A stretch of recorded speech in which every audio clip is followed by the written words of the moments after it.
Napoleon's fatal flaw: master power and avoid ruin. The poison of ambition: why Napoleon fell. Have you ever felt so in control that you thought nothing could bring you down? That your strength, discipline, and ambition were unbreakable shields? This is the mindset that builds empires, that elevates ordinary people to legendary heights. But it's also the mindset that hides a lethal poison. A poison that Napoleon Bonaparte, one of history's greatest conquerors, drank, and it led to his ruin. Think for a moment. What could have been more destructive to him than the enemy in front of him? What if the real danger was within his own empire, planted by his own hand? Enter Law 47. Do not go past the mark you aimed for. In victory, know when to stop. This law isn't about weakness, but about the highest form of emotional control. Napoleon, after conquering nearly all of Europe, simply couldn't stop. He was consumed by his own ambition, a blind drive to conquer more and more, beyond what was necessary. Have you ever stopped to think about how this same thirst for victory shows up in your life? In that work project you keep perfecting, even when it's already excellent. In that argument you keep fueling, in knowing it's going nowhere. In that goal you've already achieved, but push past just to prove yourself. The energy you spend going beyond the point of victory is the same energy that will later bring you down. Napoleon could have consolidated his power, created a lasting empire, but he was swept away by the fantasy of absolute power, and reality caught up with him in the icy vastness of Russia. The practical action here is simple but powerful. Tomorrow, in one of your projects or goals, set a clear point of victory. When you reach it, stop, breathe, feel the satisfaction of the win, and resist the temptation to keep going. Notice the energy you save and how it makes you feel. This is the start of your emotional mastery. This is the birth of your true mental strength. And there's more. This law doesn't just apply to projects. It also applies to relationships and how your obsession with perfection can sabotage the most important connections in your life. That's exactly what we'll explore in the next part. Love this insight? Give it a like, share your thoughts in the comments, and subscribe to Absolute Power for more transformative content. Success turned trap.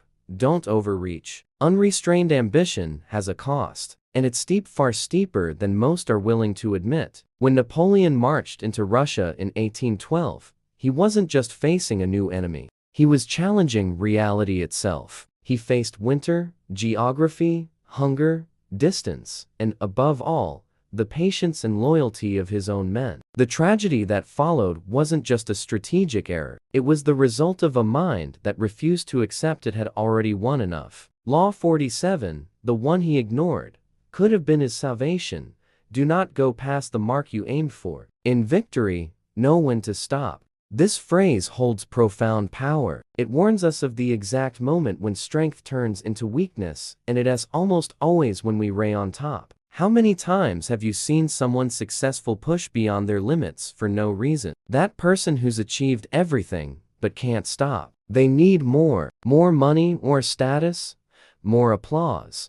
And the more they achieve, the more fragile they become, because they start measuring their worth only by constant growth. Growth becomes compulsion, and compulsion always comes at a price. Napoleon believed his power was so absolute that the laws of nature and logic no longer applied to him, and he paid for it. The frozen Russian soil, the exhaustion of his troops, the collapse of logistics, all were direct consequences of the illusion of invincibility. Victory blinded him, and that blindness destroyed him. The same happens in our lives on a smaller scale. You hit a personal or professional goal, but instead of consolidating and strengthening what you've achieved, you're already thinking about the next step, and another, without giving time to your body, mind, or heart. It exhausts, it breaks, it burns out. Here's your practical action. Grab a notebook now and write down 3 recent wins, big or small. Next each, note what you could have done to go further. Then reflect. Would it have been truly necessary? Or was it just your ego craving more? Notice how hard it is to accept that something is already complete. There's the trap. Your true strength begins when you accept that stopping is also an act of power. In the next part, we'll explore how the same law can not only protect your mind, but also turn it into a precise tool for achievement and wisdom. Enjoyed this lesson? Drop a like, comment your thoughts, and subscribe to Absolute Power for more mind-shifting content.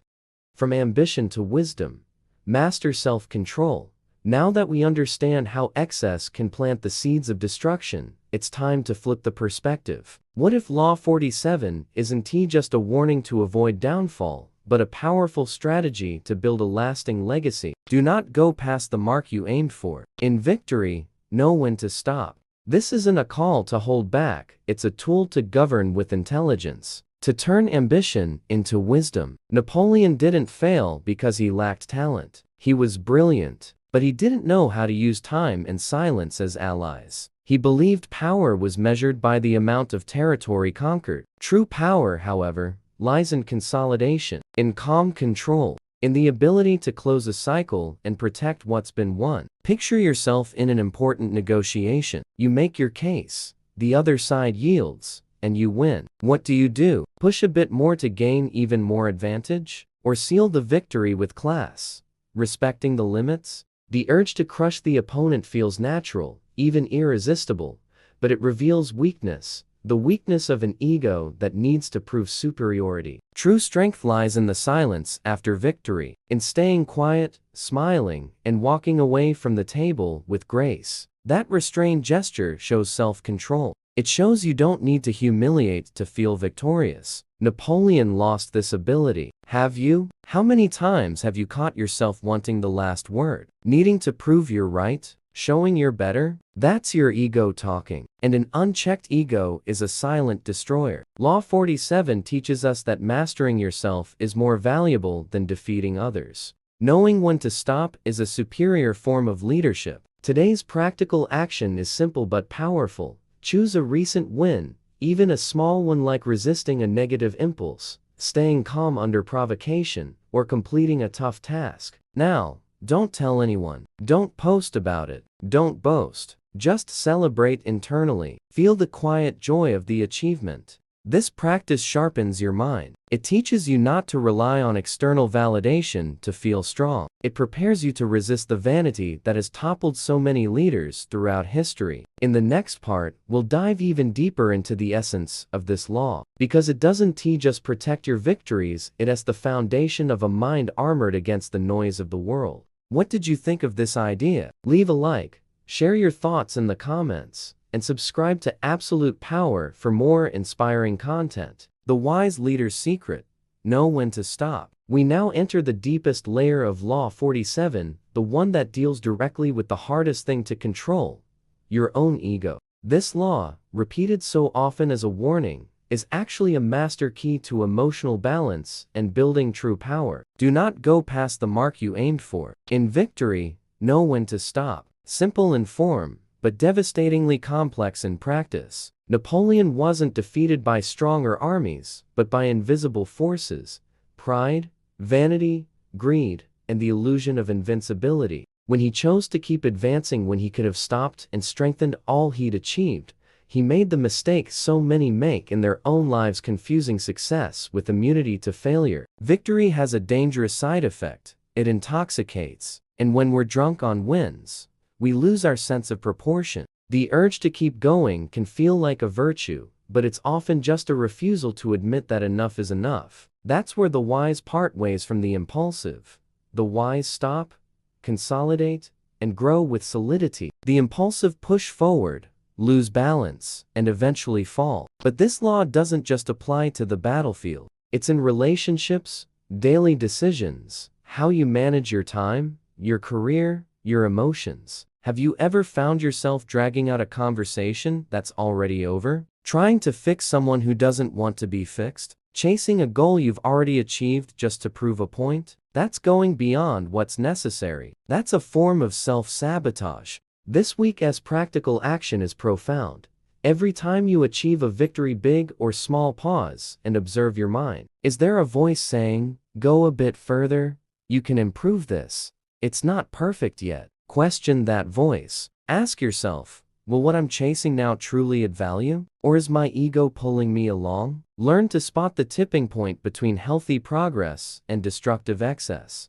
True mental strength isn't about how far you can go, but how well you know your own limits. Stopping at the right moment is a sign of intelligence, maturity, and self-mastery. It is also what builds lasting legacies, because the power that endures is the one that respects its own boundaries. And that, perhaps, was the most expensive lesson of Napoleon's life. Let it not cost you as much. If this lesson resonated with you, drop a like, comment how you apply this in your life, and subscribe to Absolute Power for more content to master your mind.